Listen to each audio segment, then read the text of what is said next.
In this brief demonstration, we're going to discover different ways that you can locate places where somebody has made an override to the text.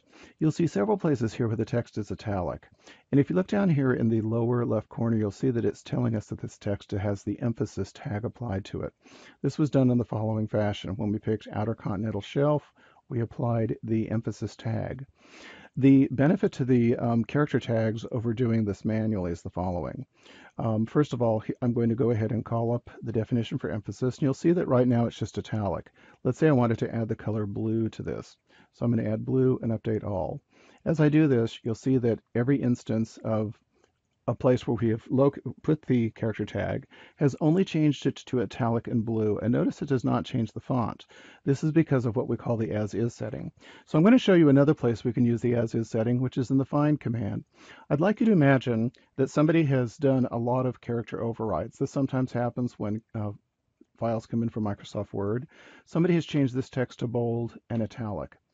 And once somebody learns how to use FrameMaker, they sometimes use old Microsoft Word habits. So they'll go into the character designer, and instead of applying a tag, they'll just do a manual override. For instance, they may decide they want to turn on small caps. Then perhaps the person has discovered that there's a nifty feature that's powerful, but you can get into trouble with it, is that you can copy special character format. That's just copied all of the information that was manually applied there.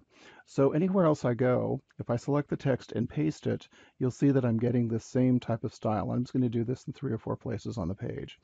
And we'll do one, perhaps down here. Okay, and I'll even do the word kelp.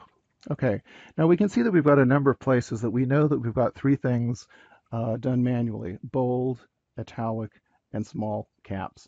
And my goal is to find that text, get it back to normal, and apply the character tag. And here's how we're going to do that. We're actually going to use 2 menus. First of all, we're going to want to use our character tag menu. So I'm going to kind of leave this off to the side. And I'm also going to use the find menu. In the Find menu, I'm going to look for the 3 things that I know are causing problems. So I'm going to go in here into Character Format. And when Character Format comes up, you'll see that it kind of picks up just whatever is taking place at your cursor. And we know that this takes place in different fonts and different sizes. So what I want to do is to set everything to as is before I begin my search. I do this with Shift F8. Okay, and then I've decided that I want to set the size as well. And I've got 3 things to look for. I'm looking for a weight of bold, I'm looking for an angle of italic, and I also know that small caps is turned on. So I've just picked 3 things. This is saying let everything else be any variety of what the paragraph is telling it, but I only want these 3 set. Okay, now what I'm going to do is to go ahead and find it, and you'll see it does indeed land there. Actually, there's one up above it, so we'll find it. There we go. And I can now fix it with 2 clicks. Default font goes back to normal, and then I simply click on emphasis. Then I go to the next one, find, and I just go default font, and I go to emphasis. Find, default font, emphasis.